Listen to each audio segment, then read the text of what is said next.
All right. All right. We are live. Give me a little drink here to get started. So, welcome to the live for this week as we get people rolling in here and we start talking about marketing and how that plays a big role in our sales process. And a lot of contractors don't understand how much this affects their business and their sales in general. So, we're going to dive into this on this call. Do me a favor if you're watching this, drop a one in the chat so I know you can hear me. That way we don't have to go back and repeat myself.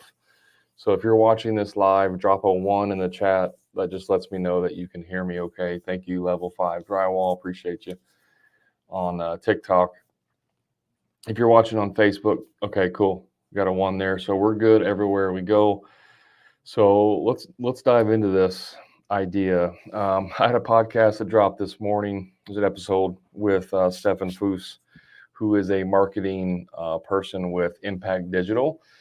He is also inside the Profit Club as a strategic asset for my members. And so anytime there's questions or input that needs to be provided on marketing, websites, paid ads, all that stuff, Stefan is always a good resource. I'm in Southern Indiana, Level 5. I'm located in Southern Indiana. So, anyways, I interviewed Stefan, and his episode dropped this morning. So, if you're not listening to the Hammer and Grind podcast, highly recommend you go do that. He was episode 151, I believe, 151 on there, and we talked a lot about marketing and how your digital footprint plays a big factor in what you do in your business. I have no idea. I don't know what the going rate is. And so what we need to understand is what how marketing plays into the bigger picture of sales. Now, a lot of guys that I talk to don't have websites. It's all referral. I'm referral. All my business comes from referrals. That's great. That's great that you're getting referrals. It means you do good work and people appreciate it and they want to tell everyone else about it. That is good. That's a good thing. The problem with referral only is that you are literally putting 100% of your business in someone else's hand. If nobody refers you, you get no business. Right. And if you're trying to scale your business and, potentially get off the tools and you want to hire people, employees, or sub out stuff, you can't rely 100% on referrals, especially when you first get started because you have no customer base. And so referrals work well at whenever you are longer in business. So if I started my business today and I go do a job for someone, now I have one client.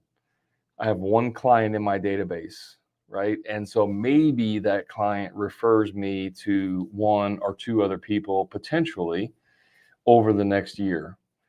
Well, then that's only 1 to 2 potential leads. Now, obviously there could be more, it could be none, right? Like we just don't know. That's the whole point. Like there's no way of guaranteeing that you're going to get a referral. And so as you add new clients, maybe you get a new client from a paid lead source like, Angie's List or something, or maybe the neighbor, your neighbor finds out you're in it. Like we can get some leads organically through some of that. And as you add more and more customers, now you have 5 customers, now you have 10, now you have 50, now you have 500 customers. Like now, as you're scaling your customer database, now you can reach more people with referrals. And so, that may take, depending on what you do, that could take 1 year, it could take 10 years to get to where you're getting enough business off referrals to keep you, fully busy, schedule booked out, and up to the point to where you're just turning down business right and left. For me, it was about 5 years. It took me about 5 years being in business before I was getting so many referrals that I really didn't need to do any marketing whatsoever. It was just happening. Now, I still got referrals. not referrals. I still got leads because I had a website and I had a Google business profile and I had blogs on my website and I had, Google pay-per-click campaigns, and I was doing Facebook posts organic, and I was doing all of these other marketing efforts, and I had a vehicle wrap. I had all of these things that were helping me. And so you have a multi-prong approach, or what I call the omnipresent approach, where you're in every single channel, right? In a perfect world, like, you would be everywhere, almost to the point of being an annoyance because you're everywhere. There's an attorney in the Midwest. He serves like Kentucky, Ohio, Indiana area, even Illinois, I believe. He's a personal injury law attorney, and he has billboards like everywhere. And at one time, I heard his monthly cost just on billboards was like $80,000. But he has billboards everywhere. If you drive down an interstate for more than, let's say, 30 miles, you'll probably pass like 10 of his billboards in any direction because he's just everywhere, right? That's kind of an omnipresent approach. Now, you don't have to obviously go wide, just in your city, if you have everywhere. And just within your neighborhood, you can have an omnipresent approach, right? And so you start low, you start low and local, and you keep growing this outwards. And that's how you get more and more business. But, I can't tell you how many contractors that hit me up. Hey, I'm not getting any leads. Do you have any ideas? I'm like, yeah, what channels are you getting leads right now? Well, mainly just referrals and next door. I'm like, you're not even trying to be in business. If that's all you're doing, then you don't plan on being in business very long. You have to do this stuff, guys. You have to have a website. And there's always people that push back and argue. And every time these people that push back and argue, almost always, they've been in business for like 30 years, right? Which back then made perfect sense. Back then, that's how you gained business, was through referrals. You either had a newspaper ad or the Thrifty Nickel ad, or you're in the phone book. And that was it. That's how you got leads, through other than referrals. Now you have a digital footprint. And now, because there's so much access, there's so much ease of access, people expect that. And I can prove this to you right now. If you go buy something off Amazon or off the internet, what do you always do? You always check the reviews. You always look to make sure it's not a scam. You check to make sure it's actually a legitimate product that you're trying to buy. And your clients do the exact same thing. But for some reason, contractors believe that people buy totally different when they buy their services. Like, the whole world buys everything else in a certain pattern, but whenever they hire contractors, it's a totally different, experience, and it's because their quality is so good, and that's why they hire them. I hear that every single day.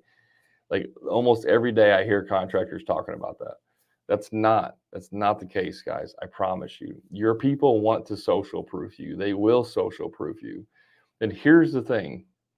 If you have good marketing in place, if you have a good website, if you have blog posts that explain the process, that answer questions that everyone has, if you have good SEO, if you have Google Business Profile and you have reviews on there, if you have all of these things in place, it makes sales way easier. If you have everything that people are looking for in the beginning process, then it's just a matter of when they call you, they're basically just confirming that you're not a psycho and that everything they've read prior to that phone call is accurate. And as long as you match that, as long as the information that you say on the phone and the professionalism on the phone or even in person matches everything else up until that point, at that point, it's just a no-brainer. It's just, okay, let's just do the formalities of, getting the estimate and then signing the contract. If you have good marketing in place, it makes the sales process 10 times easier. If you don't have good marketing in place, then you have to do even more in the sales process, because now you're trying to build people. You're trying to build the trust in the sales process. And if you don't know this, every single sales process starts with knowing you exist, trusting that you're not a scam artist, and then liking that you're the person. Same with products, right? If you want to buy something, if you want to buy say you want to buy a new fishing pole, fishing rod, right? And reel, but you don't know anything about it. You go online, you research it, you see a brand, you see, oh, Shimano, that's a pretty good brand. I've heard of them before. Let's see what they have. So you know they exist, and then you do some research, and you see that this particular reel has, 3,000 reviews, and it's got a 4.9 star rating. Okay, now I can trust that it's actually a good product. And then I can do, maybe I talk to a buddy of mine who has one, and he's like, oh yeah, dude, it's the best reel out there. Okay, now I like it, right? That's the sales process. And so you have to build that into your marketing. Otherwise, on the phone, you have to go through that. Now, they already know you exist because they've called you, but now you have to build the trust and the likability on the phone or in person. It's much easier to build the knowing and the trust part through your marketing efforts. And then all you have to do is add the likability part on the back end. It's a much easier sales process. Somebody on Facebook says, man, I ask customers all the time to leave Google reviews. My aunt is the only one. One's MH. I don't know what that means. Well, I don't know who that is, by the way. But if people aren't leaving you reviews, it's potentially the reason is because you're not delivering what you say. Now, I don't know anything about it. I'm just saying one potential reason that people don't leave you reviews is because they didn't have a great experience. That's just one potential. It could be also because you don't ask enough. I used a third-party software called Nice Job, and what I learned through that process, because Nice Job would send out 2 text messages and 3 emails. It was a 5 contact sequence.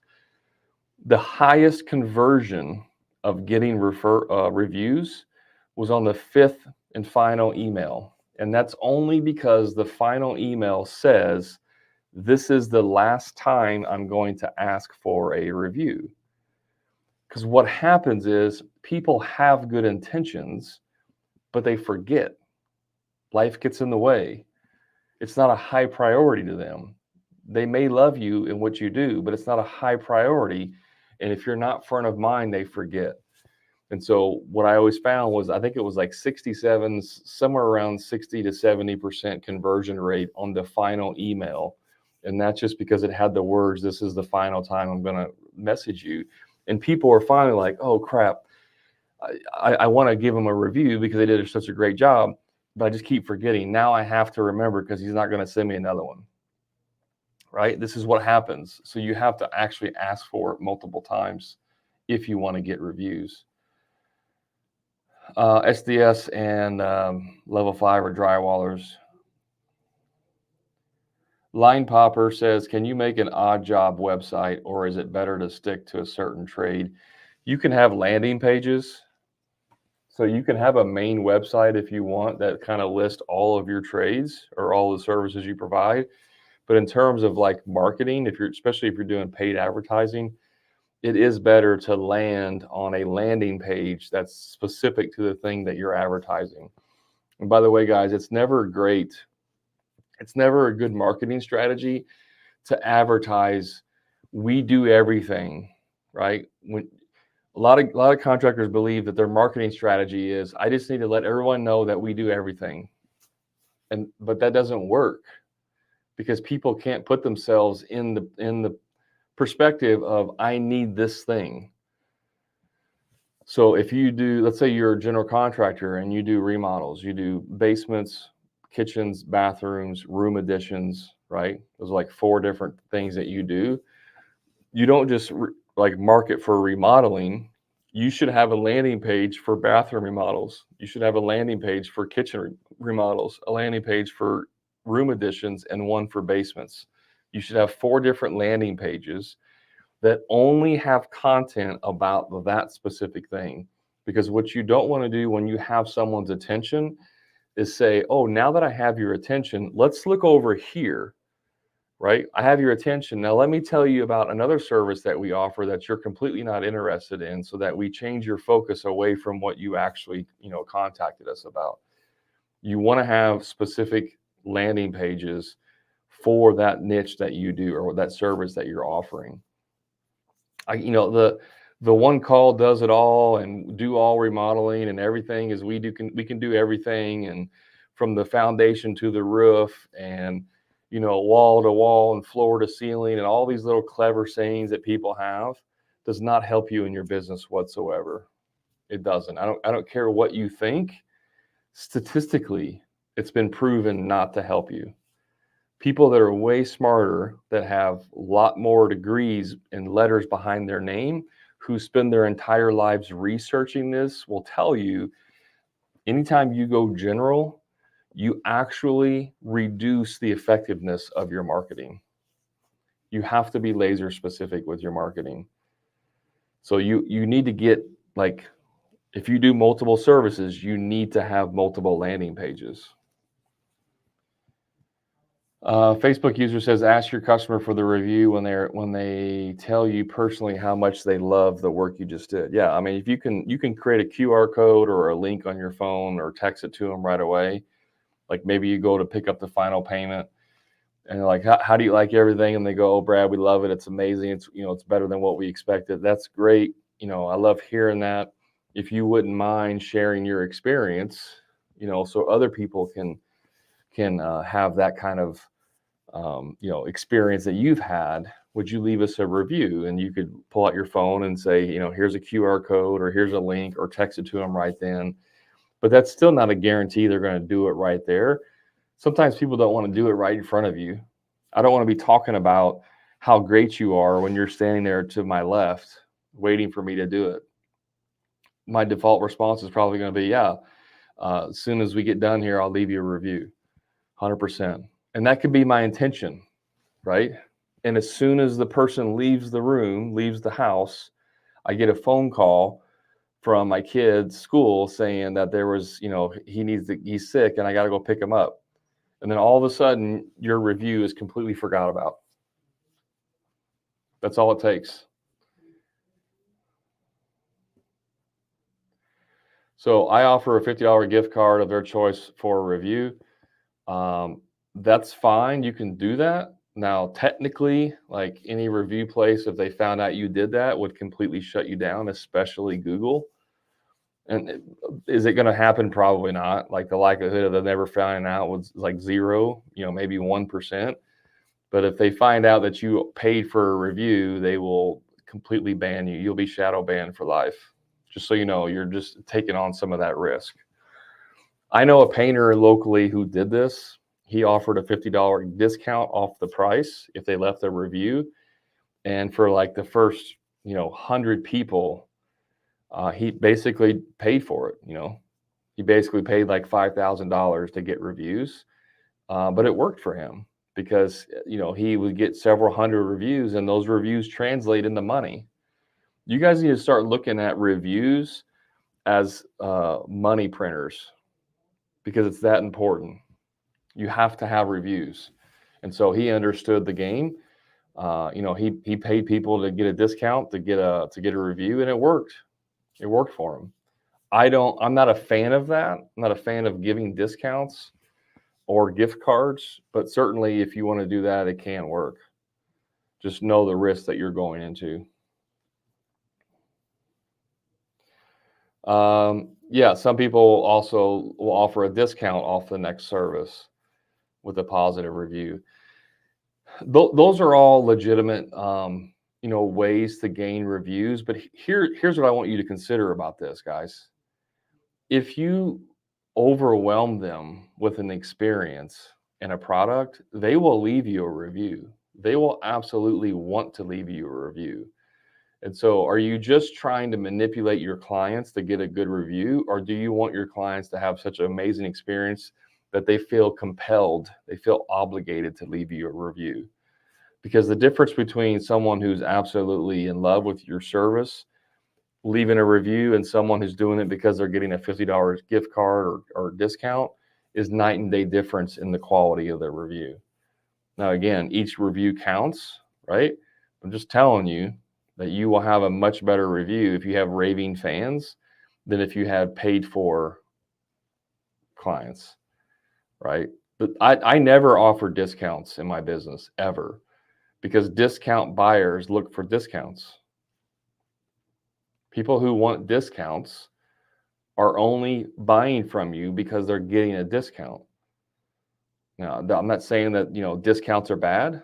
I'm just saying I always opted for making sure I had good quality people who are hiring me because of, the reputation that we had, and not because I was given a discount. So just keep that in mind, something to keep in mind. Back to the sales and marketing.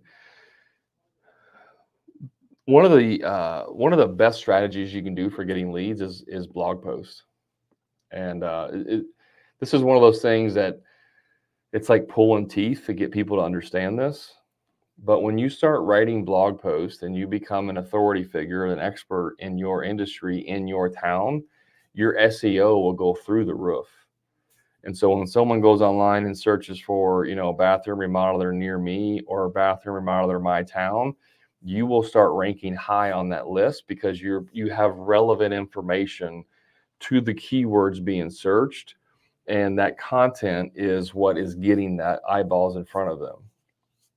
It's not your, just your website. It's the content on your website. And so that's why blog posts are so powerful. And I've said this before, but you can use it. There's so many benefits to having blogs on your website that you can use it like over and over and over again.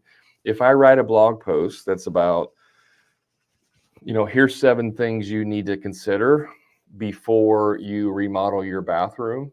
Okay. That's just the title of a blog. I put that blog post on my website, and now I can take that link and share it on my social. So now I can go to Facebook and share it there. Like, here's a new blog post we just wrote about, the seven things you need to consider for your remodel your bathroom. And so if they click on the link, it takes them to your website. Google says, oh, someone liked what you had to say. They must be relevant.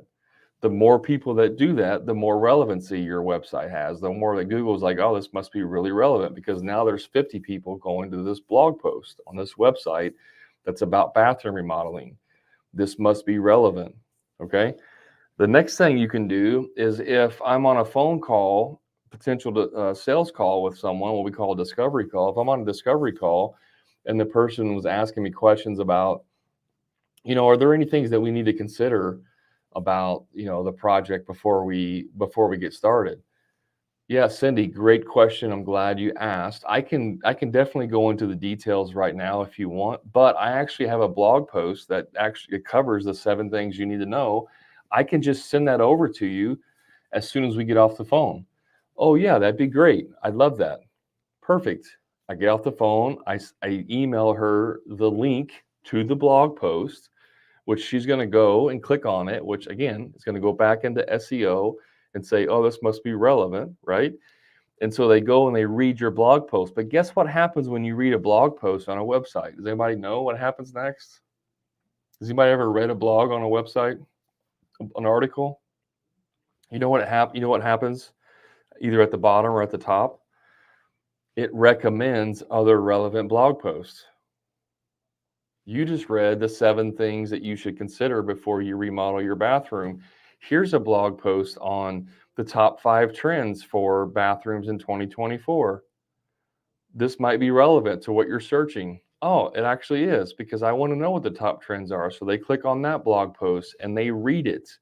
And then what happens at the bottom of that blog post? Here's 2 more blog posts or 3 more blog posts that might be relevant. And what you're doing now is you're training your client to consume your information, and every piece, every word they read, every article they read confirms in their head that you're the expert, especially if it's relevant to the information that they're looking for. And guys, everybody has it. Everybody wants to know how much it costs. Everybody wants to know how long it takes. Everybody wants to know what the experience is. Everybody wants to know what the pitfalls are, what the trends are, what the top things to consider are, whatever the nuanced things about those products. That everybody wants to know those things. And so if you answer those questions, now you start to become the expert. And the more you do, the more you become the expert. And so like all of this helps with sales. This live is about marketing, but ultimately it's about sales. It also helps if I'm talking to someone on the phone. Maybe I have a blog post that has pricing on there for different types of projects. So maybe I have a blog post that says, how much does a bathroom remodel cost? Well, on that blog post, I may have 3 different price ranges, right? I may have pictures on that blog post. Well, now I can actually use it as a sales tool. If I'm on the phone with someone, I say, are you by your computer? Yeah. Well, pull up my website, blah, blah, blah, blah. Go to this article. Okay, great. Now you can see the difference in the website or the pictures of the bathrooms. Like one's kind of basic, one's nice, and one's really elegant. Like what kind of style are you thinking about? Well, we're kind of like in the middle. We want it nice, but we don't want to get anything crazy. And right there on that blog post, it may say, middle grade bathrooms start at $15,000 or whatever. The client sees that. There's no question. And now I don't even have to like give a budget because now they know from my blog post what it costs. There's no question. You can also link to this in your sales process. Someone goes to your website and they fill out the form and that information comes to you. An email goes out to them. It says, hey, we got your information.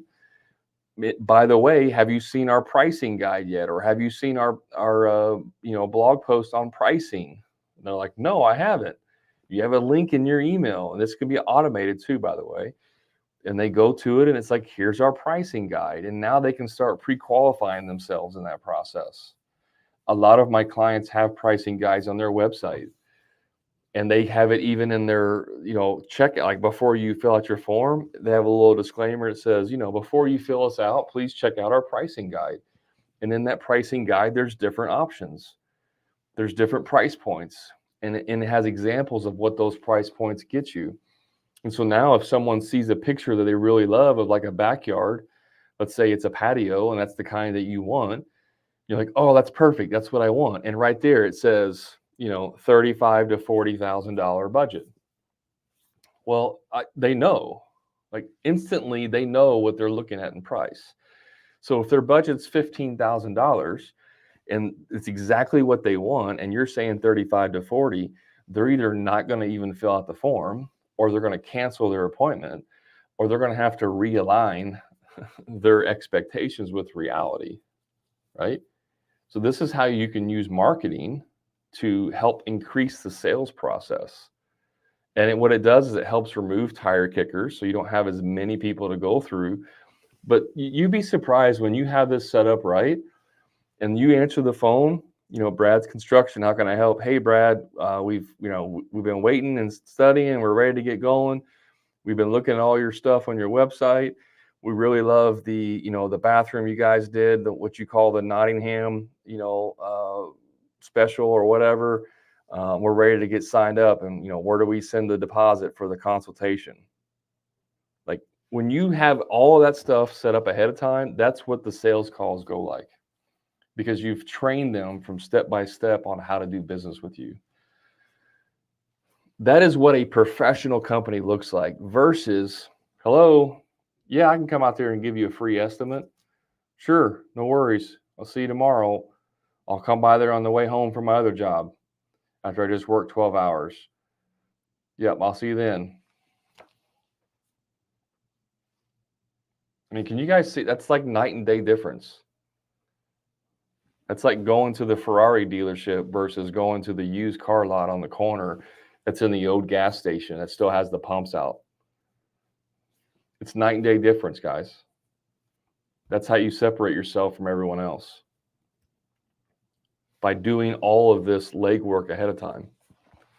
Now, do you have to absolutely do all that to be successful? No. It's just going to be a lot easier. It's going to be a lot easier for you. And the beauty about that stuff is it's a once and done thing. Like once you write a blog post, Now that blog post is working for you in the background while you're sleeping, while you're on vacation, while you're working. It's working for you. It's like basically like a laborer in your business. It's doing the work for you. So the more you do, the more work it's doing for you. So if you can get in the habit of writing like one blog post a week, at the end of the year you'll have 52 on your website, and you'll be doing better than 98% of your competition. And your SEO will be off the charts because nobody else will be competing with you. There's still a blue ocean opportunity out there. On my podcast with Stefan, he said that construction industry is the second least optimized industry in web presence. Agriculture was number one. Construction was number two. That means the opportunity for digital presence, like it's literally the second biggest industry in the world. That just gives you an idea of how much opportunity there is. The beauty of it is that when you educate your clients and have that information, you're no longer attracting the cheap clients who want line item breakout of price, who refuse to give you a deposit, who expect you to bend over backwards for them, and you're just a laborer. When you start educating your clients, you actually increase the value that you provide the marketplace, and you start attracting higher level clients who are easier to work with. That's the benefit. Or you can compete on Facebook, marketplace groups or whatever with the 50 other people who are unemployed people who are trying to get handyman work. You can compete with those if you want. That's up to you. Totally up to you. So, a little over 30 minutes in. If you guys have any questions, throw them in the chat. I do need to hop off here a little bit early today and take care of some stuff. So if you guys have any questions, throw them in the chat real quick while I get a drink and check my phone for a message.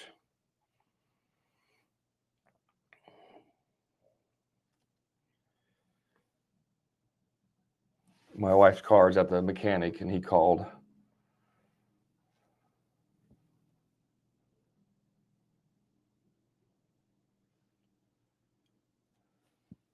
Elvis says, build a few homes for billionaires. They were not necessarily easier to work with. Yeah, I mean, I'm not suggesting that you go out there and work for, multimillionaires and billionaires, although that's perfectly fine. Elvis, you should check with Spec Homes. He builds a lot of high-end homes too.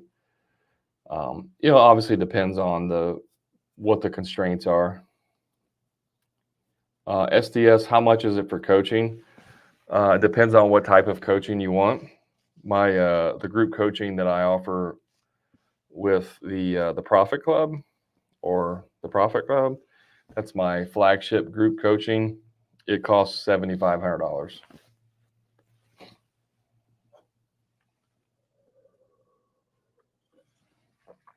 It's worth about $25,000.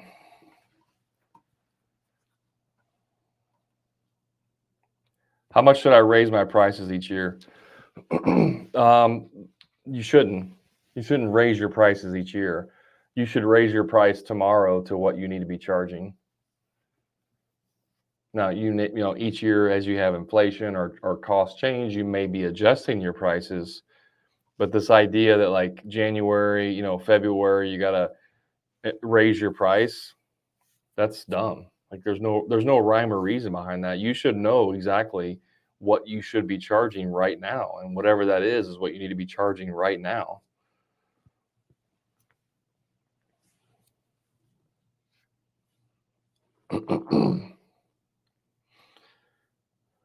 Joe, what kind of work do you do? Just curious.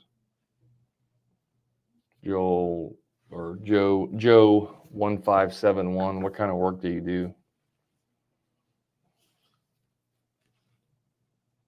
Landscaping. Oh man, there's so much freaking money in landscaping. There's a lot. I have several clients in landscaping that do exceptionally well. So if you're asking me, if you should raise your pricing every year, that's like a huge red flag that you're not charging enough. If you want to do more than happy to do a profit audit, Joe. If you want, you can shoot me a message, and we can schedule a call, and I'll look at your finances and tell you if you're charging enough. I call it a profit audit. There's no charge for that.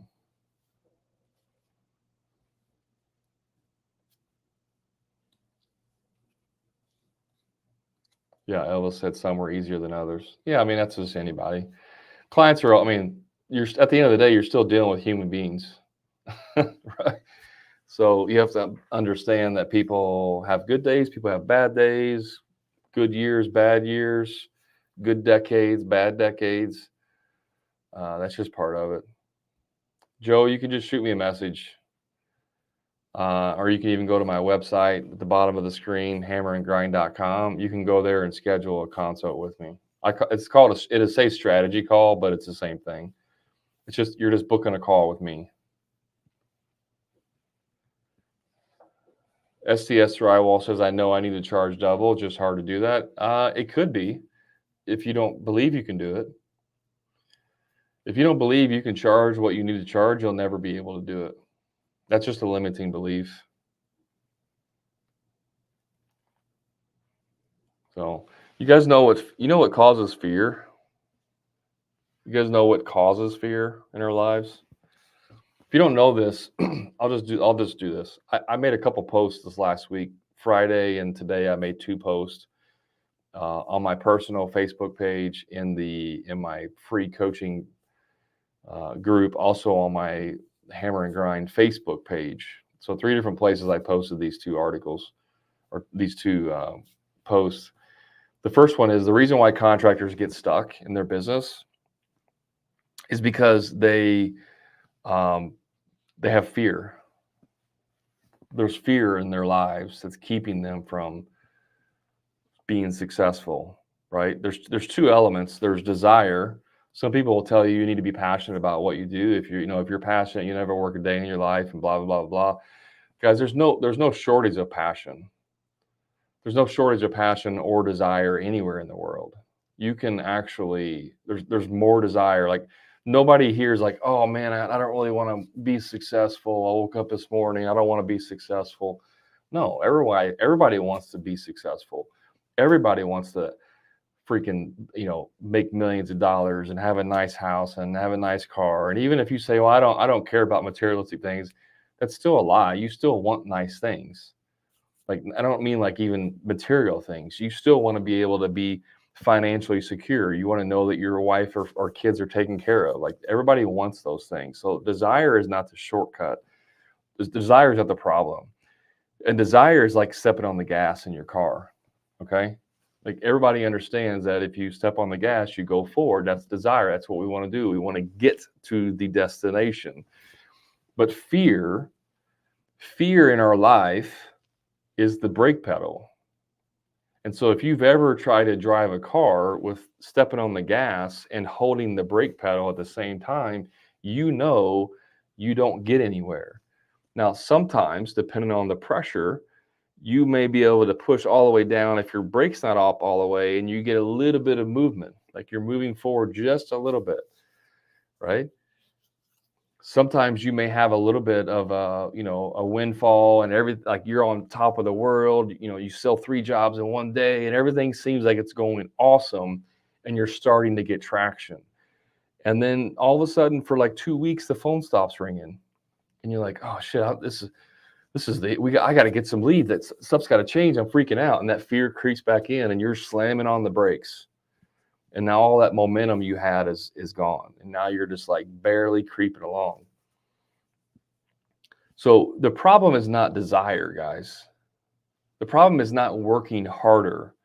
People that tell you need to work harder, that's not true. Now, that's true compared to someone who's lazy. Like, you can't be lazy and be successful. So you have to have a certain level of work ethic. But, the difference between working 8 hours in a 16-hour day, there's no comparison that's going to propel you forward. Okay. When you go from working an 8-hour day to a 16-hour day, that extra 8 hours that you're working is you stepping on the gas as hard as you possibly can and hoping that it's going to project you forward. Meanwhile, the fear is still holding you back. The fear is keeping you stuck.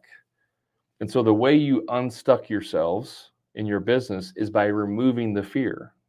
Okay? You just literally remove the fear. Now, that's the first part. And here's the beauty of it. You're already stepping on the gas. So when you remove the fear, you freaking take off, right? It's not the same as like you're in neutral or you're idling and now you take your foot off the brake and now you have to step on the gas. Remember, that's desire. The desire is already there. You're already stepping on the gas. So when you take your foot off the brake, you freaking launch because you got your gas down. It becomes easier when you remove the fear. You see what I'm saying? Like, this isn't, you got to remove the fear and then now you got to work hard. No, you're already working hard to begin with. Problem is you're trying to work harder and think that's going to solve your problem. It's not. So the second part of the equation is, well, what causes the fear? Why do we have fear? Right? Fear, we're not born with fear. Babies will literally like walk off of stairs and like head first down the steps and freaking basically kill themselves because they have no fear. We have to put baby gates up for a reason. There's an entire industry that makes billions of dollars, maybe millions, I don't know, on baby proofing stuff because babies have no fear.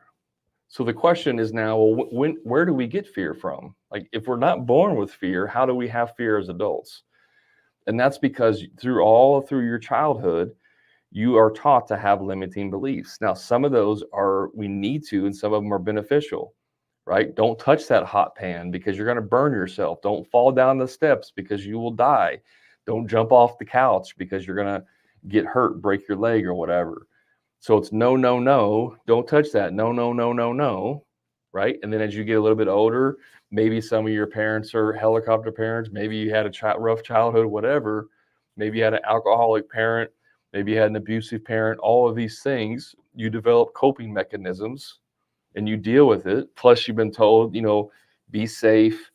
You can't ride a skateboard because you might get hurt. No, you can't jump on a trampoline because you might break your ankle. I mean, that's my wife. My wife's a physical therapist, so she's like, absolutely not. We will not have a trampoline because trampolines are the number one cause of injuries in kids. So you're not going to have one. She won't let my son play football because of the long-term effects of brain injuries and stuff in football. She sees it. Now, we can argue about, is that being a helicopter? Is that being too protective? Blah, blah, blah. It doesn't matter. But what I'm saying is we all do this as parents. We are limiting our kids, usually under the guise of keeping them safe.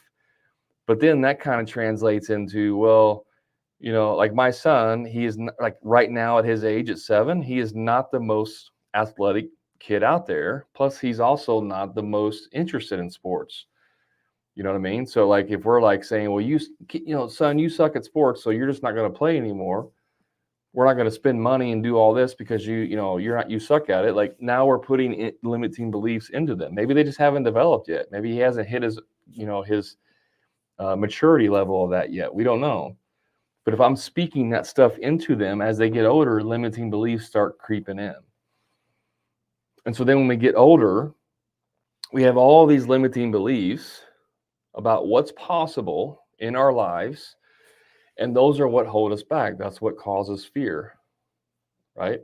And so our self-talk, what we tell ourselves, is what our self-image ends up being. So if we start saying things like, man, I'm never going to be smart enough to, be successful, or I'm never going to be able to find good help. Like all of these things that we tell ourselves, all we're doing when we tell ourselves those things is reconfirming our self-image, right? And so in my post, I had a picture of a garage that's full of boxes and crap. And so if you're on here, if you're watching this and you're like, man, I'm just stuck in my business, I just can't feel like I can move forward, I just can't get any traction. That's because you have limiting beliefs holding you back. And so imagine a garage full of boxes, floor to ceiling, packed. You've all probably had clients like that, like hoarders, right? That garage represents your brain. And your garage is full of so much crap that you can't even park a Lambo in there. You want a Lambo because that represents success in your life, but you can't receive it. You can't take delivery of that Lambo because you have so much crap in your garage, it won't fit. That's literally what you're doing in your mind. You have so much crap in your brain that you can't receive the information, you can't receive the blessings, you can't receive the abundance that you're trying to achieve because you have so much crap in there, you can't take delivery on it. You have to eliminate all of this head trash and limiting beliefs that you have. And I know this to be 100% true because I did the exact same thing. For the first 9 years of my business, I had head trash around what I could do. And when I started working on that and started eliminating these limiting beliefs, that is when I started to have success. It doesn't take special circumstances, guys. I can prove to you 100 times over, has nothing to do with your location, has nothing to do with your demographics, has nothing to do with the size of your city, has nothing to do with the trade you're in, has nothing to do with cheaper contractors. All of that crap that you believe are limiting beliefs holding you back. I can prove this 100 times over. It is. It's just fact. So you can keep going through life complaining external forces. Well, I can't raise my prices because so-and-so down the street's cheaper. Like, you can't find good help out there. What's the point? Because you just can't find good help. Whatever. Like, you can make up all of these excuses, and that's external. If you notice that, like, all of your excuses that you have are all external excuses, start looking at your internal. Because I can promise you that if you're not having success in your business, it's 100% right here. It's not the external forces, guys. If you are blaming external forces, you are not mature enough to have the growth that you want in life. And that may be very hard to hear, but is the absolute truth. If you keep blaming external things for you not having success, you have not reached the level of maturity that you need to be at to be able to understand that it's 100% you and it's your mind. It's your choice. Like, you can keep doing the same thing and getting the same results, which is the definition of insanity, or you can make a choice and actually look in the mirror and say to yourself, you're the problem as to why I can't get help, why I can't have success.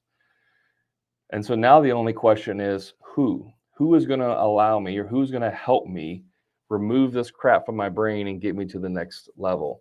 Some of you, it needs to be a therapist. Like, no joke, some of you need to go see a psychiatrist or a therapist and remove a lot of childhood trauma in your life. Some of you need to do that. Some of you just need a coach to point you in the right direction. Some of you just need to have a better community. Some of you guys get around together and, your buddies in the contracting space, and you go to the bar on Wednesday nights and you sit there and, drink away your problems and complain about how hard customers are and how everybody's cheap. Man, customers are so cheap.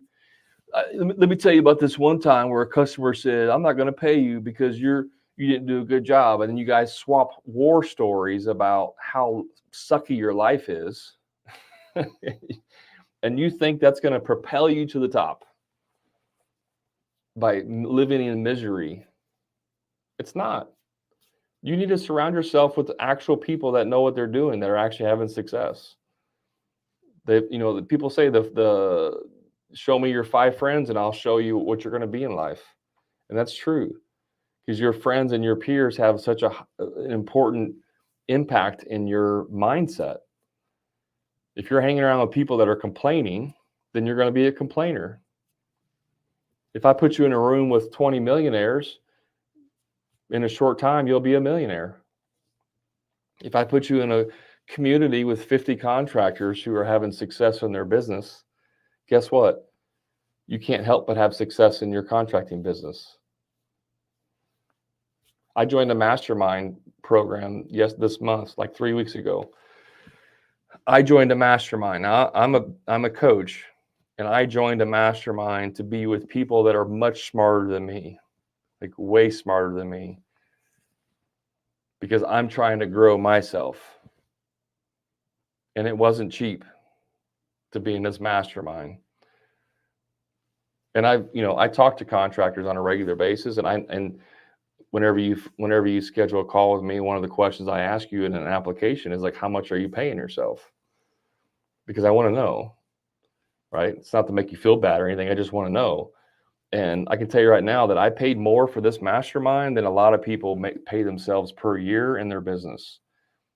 I paid a lot of freaking money because I know how important surrounding yourself with the right people is. That's right, John. If you're the smartest person in the room, you need to find a new room. And so, I'm always trying to find a smarter room than I'm currently in. So that's my spiel, guys. That's all I got. That's literally the whole nuts and bolts. If you're not removing the limiting beliefs in your life, you will stay limited. You will keep your foot on the brake, and you will constantly be struggling and frustrated as to why you're not getting any traction in your business. Kurt, if you have no friends, guess what? You can join communities and become friends. SDS says, I'm thinking of just pushing sales until I can get over the limiting belief, and you would be wrong, SDS Drywall. Like, that's a limiting belief. Your belief is that you just need to push more sales, and that's going to fix your problem. But you suck at sales. You see what I'm saying? Like, you need sales training in order to be good at sales.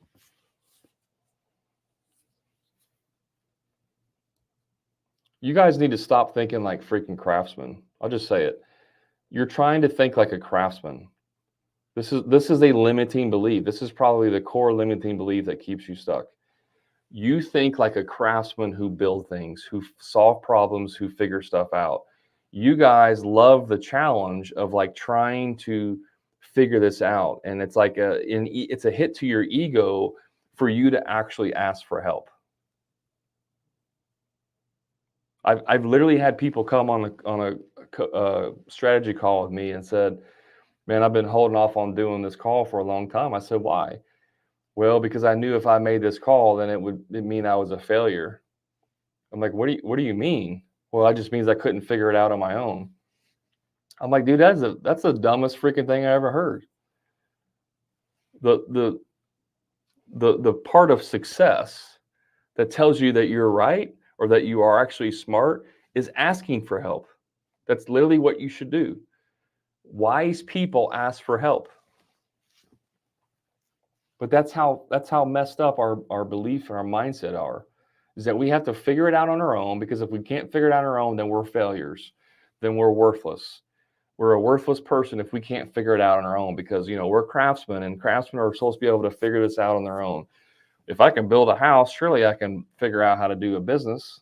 That's some of the dumbest crap that I believed and that I hear on a regular basis. Yeah, Facebook, even Michael Jordan had a coach. Timothy Keller, I think is who it was. I forget his name. Was it Timothy Keller?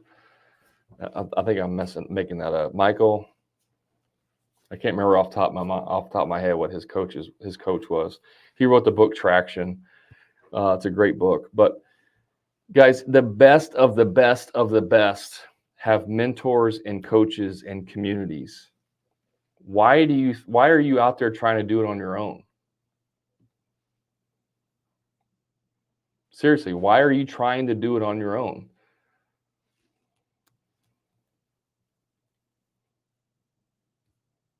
If I could go back to day one of my construction business, day one, I would have filed my LLC. Day two, I would have hired a business coach.